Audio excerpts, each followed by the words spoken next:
A sociedade como a gente vive hoje, ela vive uma redescoberta da ética, né? E a gente está tendo uma exigência muito grande de valores morais em todas as instâncias sociais. Essa situação ela ocorre visto que a sociedade ela passa por uma grave crise de valores. E com isso se nota uma falta de decoro. O que seria decoro? Seria uma falta do código de conduta, de respeito pelos outros e pelos limites, né? Então há uma dificuldade dos indivíduos de internalizarem normas morais, respeito a leis e também as regras sociais. A vida humana ela é construída em torno da moral e ela se estrutura em torno de valores. As nossas ações pressupõem escolhas que são feitas a partir do valor que elas têm para nós. Assim fica uma pergunta: e o que é valor? O valor ele é a característica moral que todas as pessoas possuem. E moral é o que é verdadeiro do ponto de vista da ação. Ele serve ao indivíduo para orientar seus comportamentos, suas ações, na satisfação de determinadas necessidades. A valoração são as ações que podem ser justas ou injustas, boas ou mais, certas ou erradas. Os juízos sobre as ações humanas se baseiam em definições do que é bem e do que é mal. São os princípios que fundamentam a consciência humana. Os valores podem ser morais ou não morais. Os valores morais, eles possuem uma base material real. Então, por exemplo, água, ar que respiramos, cadeira, prato, carro, celular, roupa. É um juízo de realidade. Então, são valores que não precisam de uma análise da realidade. É apenas a apreensão dela. Não tem nada subjetivo. A água é a água, o ar que respiramos é o ar que respiramos. E eles são de suma importância para a nossa vida. Os valores morais não, eles têm um substrato material, eles não têm um substrato material. É uma coisa mais comportamental, tem a ver com as interações sociais, com as decisões que nós tomamos, com o produto e a aplicação dos nossos atos. Eles têm relação com justiça, honestidade, integridade, responsabilidade. Então, por exemplo, são juízos de moral. Essa caneta é melhor que aquela. Agora sim, não é apenas uma caneta, não é apenas uma porta. É o juízo de valor sobre algo que não é material, é a sua opinião. Só existem nos atos e produtos humanos por pressupor que esse é responsável pelo que ele faz. A nossa consciência faz com que a gente entenda que os nossos atos eles são realizados de forma livre e assim a gente não pode tomar decisões que não estejam baseadas na realidade.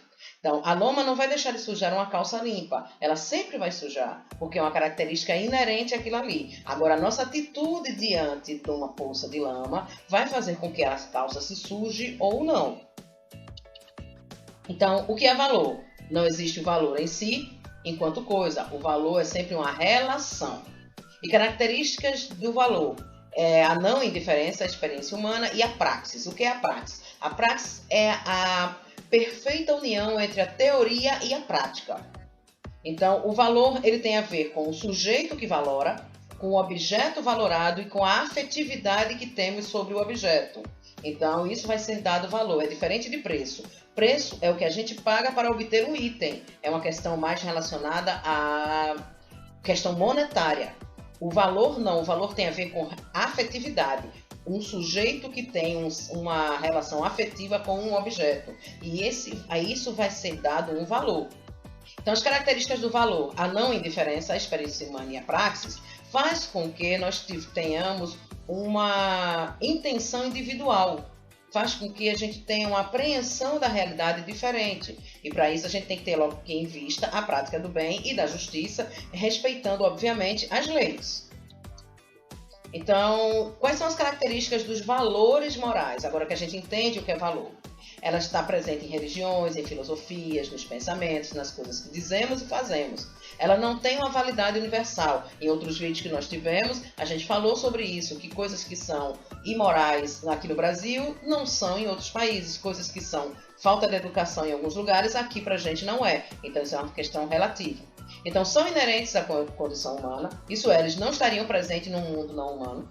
E o que a gente chama de jeitinho brasileiro é o que, na verdade, são transgressões graves.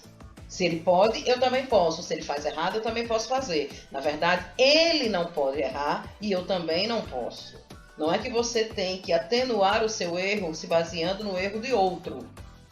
Então é válido, nesse caso, se você pensar no jeitinho brasileiro, se ele pode eu também posso, seria válido matar, mentir, roubar, explorar o trabalho alheio? Isso não faz sentido. Então para que servem os valores morais? Eles orientam as pessoas no momento das suas escolhas e ele permite distinguir os comportamentos desejados dos indesejados, dos comportamentos maus. Então, avaliações de moral, se a presença é louvável, se o político é corrupto, se essa pessoa é apresentável. Então, o conceito de moral é o conceito de conjunto de costumes, de crenças, de valores, de normas, que uma pessoa, um grupo social, entende como um guia para o seu trabalho, para as suas ações. Ela deriva do latim mores, que significa costume. Então, aquilo que se consolidou como sendo verdadeiro do ponto de vista da ação, enquanto a norma de conduta refere-se a situações particulares, cotidianas. Então, a parte de norma de conduta é adquirida pela moral, pela tradição, pelo cotidiano, obviamente. Então, por que não é contraditório afirmar que moral supõe a aceitação livre das normas, ao mesmo tempo que a moral tem um caráter histórico e social? A moral ela é fruto de um padrão cultural que é vigente e que incorpora regras eleitas socialmente como necessárias ao convívio social. Então, na época medieval, por exemplo, a moral era muito atrelada à religião. Após a Idade Moderna, o Estado passou a estimular regras e valores éticos por meio das leis. Então, as normas morais são cumpridas a partir da convicção íntima da pessoa. A mesma passa a agir de acordo com os costumes e valores da sua sociedade, sem, obviamente, renegar a lei. Uma pessoa moral ou imoral não é necessariamente aquela que infringe as leis, as regras jurídicas. Os comportamentos como furar fila, jogar lixo no chão, colar na prova, são considerados ilegais. Não são considerados ilegais, mas são imorais. A moral é não ter moral, não ter a consciência do que seria certo ou errado. Ser amoral, a gente teria que pensar nos animais que não são racionais. Para o ser humano, não existe comportamento amoral. No momento que temos consciência, sabemos o que estamos fazendo. E nesse caso, nossas atitudes são imorais. A gente sabe sim o que é certo ou errado e a gente segue cometendo aquele erro. Então, agir contra a moral, agir contra a sua consciência. A consciência para o bem, né? Então, a moral ela é relativa, ela é temporária, ela é mutável no espaço e no tempo. Existe moral, jamais a ética, entre bandidos e quadrilheiros, por exemplo. Não é imoral quem se comporta de acordo com as regras do próprio grupo social. São regras de convivência social. Em nome da moral, inclusive, muitos crimes já foram cometidos. Então, o fruto de um corpo social que ainda esteja constituído por bandidos e quadrilheiros, por exemplo. Então, por exemplo, na época medieval, existia a Inquisição que queimava viva mulheres dizendo que eram bruxas. Naquela época, isso era considerado moral, porque era o combate a coisas imorais, coisas erradas, de acordo com o costume da época. Regras morais, elas visam o bem da comunidade como um todo, será mesmo? Mas quem define que elas são válidas ou não? O que seria a diferença entre ideologia e senso comum? Quando as regras ficam sem sentido, é certo a gente alterá-las? O status quo, a intolerância e a negação do pensamento diferente é algo que deve ser alimentado? E são perguntas importantes para a gente realizar, porque são as perguntas que norteiam a nossa sociedade. Pessoas que estão definindo regras morais, elas estão definindo de acordo com os valores da moral de fato, ou elas estão definindo de acordo com o que elas acham conveniente para elas tomarem como partido para se beneficiarem. Então, a praxis ela é a moral constituída com a moral constituinte, ou seja, os valores herdados com a crítica a esses valores.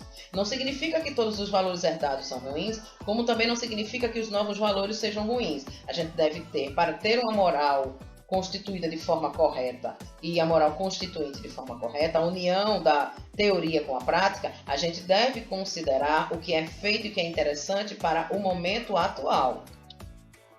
Então, um sujeito moral, ele tem a intuição dos valores como resultado da sua subjetividade. Não existe moral individual. A moral, ela se fundamenta na solidariedade. O que é bom para mim tem que ser bom para o outro, porque senão não seria moral, seria imoral. Então, instituir um valor é descobrir o que convém a você, individualmente, mas também também contribui para o grupo. Então, agir de maneira que o motivo que te levou a agir possa ser convertido em uma lei universal. Kant, ele já falava sobre essas questões morais. Não se nasce moral, torna-se moral. Então aqui nessa charge que a gente está vendo, ó, sou um parlamentar coerente, prezada jornalista. Meu caráter não está à venda. Afinal de contas, a gente só vende o que tem. E a ética? A ética, ela tem que responder perguntas como: isso é certo ou errado? Isso é bom ou ruim? Devo fazer ou não? E essas perguntas, elas permeiam não só a ética, mas também permeiam a moral. É muito comum esses termos distintos serem confundidos, embora eles estejam relacionados entre si. A palavra ética vem do grego ethos, que em sua etimologia significa morada, habitat, refúgio. Para os filósofos significa caráter, hábito, índole, natureza, costume. O estudo da ética está desenvolvido em dois campos. Os problemas gerais e fundamentais, como liberdade, o bem, a consciência, o valor e a lei. E os problemas específicos ou concretos, como a ética profissional, a ética na política, a ética sexual, matrimonial, a bioética. Então, a ética é uma área da filosofia que estuda essa moral, que reflete e questiona, para o bem e para o mal, sobre as regras morais. Então, a ética é um estudo avançado da moral, é um estudo avançado dos costumes, é uma postura diante do que você vê como realidade, como situação da vida. É uma postura pessoal que pressupõe a liberdade de escolha. Então, os filósofos antigos, os gregos e romanos principalmente, eles consideravam a ética como um embate entre as nossas paixões e a nossa razão. Então, um exemplo que a gente pode analisar isso aí. Como lidar com uma pessoa que roubou um remédio para salvar uma vida? Seu comportamento é imoral. Ela quebrou a regra de uma sociedade. Mas seria justificado eticamente? Se a gente olhar apenas pela moral, a gente vai entender que isso foi um roubo. Se a gente for olhar pela ética, essa pessoa defendeu a vida. Então, a moral, ela ordena, a ética a aconselha. A moral responde à pergunta, o que devo fazer? A ética responde à pergunta, como devo viver? Então, a moral é constituída por valores previamente estabelecidos e passíveis de serem questionados pela ética. Basicamente, quando se trata de moral, o que é certo e o que é errado depende do lugar onde está. A ética não. A ética ela é tida como algo universal. Não importa onde você está, não importa a geografia, importa o valor que a ética assim o determina. Então, a ética seria um conjunto de princípios, não de condutas sociais. As condutas sociais são relacionadas à moral. Ninguém nasce com ética ou com moral. A gente constrói isso através de cultura e da simbologia, das ideologias que a gente persegue. Então, a ética ela vai mudando de acordo com a experiência humana, seja pela cultura, pelas regras jurídicas, pela educação, pelas reflexões pessoais, pelas experiências do ser humano. Então, a moral é convenção, a ética é reflexão. O aprendizado da ética seria o aprendizado da convivência. Aprender a conviver juntos, principalmente no nosso século, é um dos grandes desafios, né? Então, a ética ela é uma bússola que orienta o pensamento, responde a uma pergunta que acho que é uma pergunta fundamental. Qual a sociedade eu ajudo a formar com a minha ação? No dia a dia, a gente não faz distinção entre ética e moral. A gente precisa conviver, a gente precisa se relacionar, a gente surge problemas, surgem indagações morais. O que devo fazer? Por que eu devo fazer? Então, normalmente não refletimos, agimos por força do hábito, dos costumes. Então, não costumamos fazer ética, não fazemos críticas, nem buscamos compreender e explicar a nossa realidade moral. Os problemas morais e éticos, eles vão entrar em conjunto quando você começa a questionar as suas atitudes, a reflexão sobre elas. Normalmente essa reflexão vem do preço a se pagar por suas ações. Aí as pessoas começam a entender melhor a ética, porque a moral nem sempre nos conduz para a relação com o bem. Diferenciar ética e moral. A ética é permanente, a moral é temporal. A ética tem princípios e a moral ela deve ser vista de acordo com condutas específicas. A ética é filosófica, a moral é cultural. A ética é teoria, a moral é prática. A ética é regra, a moral é conduta da regra. Então, o que seria ética? Não roubar, não matar, não adulterar, não mentir, não omitir. O que seria moral? Levar uma senhora para o outro lado da rua, doar roupas a um pobre, participar de uma campanha, ser voluntário, ajudar um colega de turma que tem dificuldades em alguma disciplina. Então, uma moral, como é diferente da época, a moral precisa ser imposta, externa ao indivíduo. A ética ela é aprendida, ela se expressa a partir de um interior do indivíduo. A ética ela não é estanque, ela não é parada, ela está sempre em evolução. Um dia, a escravidão ela foi considerada normal. É isso? Então, a moral dizia que a escravidão era normal, a ética dizia que tinha algo errado nisso. E aí foi feita uma reflexão. A moral e a ética elas andam de mão dadas e se confundem. No centro da ética aparece o dever, ou a obrigação moral, a conduta correta. Não é correto afirmar que existe uma única moral, e sim várias, pois ela muda de acordo com a cultura de uma determinada sociedade. Por exemplo, para os muçulmanos é honroso ter mais de uma esposa, já que em países católicos prega-se a monogamia, ou seja, o casamento único. No Tibete, eles falam do enterro celestial, que os parentes do falecido eles picam o corpo e colocam em campo aberto, onde normalmente aves de rapina o devoram, deixando apenas os ossos. Nós costumamos enterrar os mortos, lá eles não fazem isso, então são coisas diferentes porque existe uma maneira diferente de ver o mundo. Apesar da ética constituir uma das várias formas da lei, nenhum indivíduo pode ser induzido a cumprir as normas éticas, nem sofrer qualquer sanção pela sua desobediência. A ética exige percepção de conflitos da vida psíquica, da vida internalizada, né? Então a ética tem um conflito, como a gente já falou, de emoção e razão. A ética ela vai se preocupar com a forma humana de resolver contradições, por exemplo, necessidade e possibilidade, tempo e eternidade, individual e social, econômico e moral, corporal e psíquico, natural e cultural, a inteligência e a vontade. São contradições muito significativas e essas contradições devem ser resolvidas, devem ser refletidas. Então a ética ela se fundamenta em 3 pré-requisitos: a consciência, a autonomia e a coerência. A gente tem como exemplos sentenças morais e sentenças éticas. Por exemplo, sentenças éticas são frases que usam palavras como bom, mal, certo e errado. Por exemplo, João é uma boa pessoa, as pessoas não devem roubar, a honestidade é uma virtude. Uma frase não ética precisa de uma sentença que não serve para uma avaliação moral. Por exemplo, Leonardo é uma pessoa alta, as pessoas se deslocam na rua, João é o chefe. Então, são coisas que não têm reflexão, são coisas que são apreensão da realidade como ela é. Não há necessidade de pensar sobre o assunto. E para a gente finalizar, Norberto Kepp, ele fala que a grande doença do ser humano, mental, física e social, está na sua falta de ética.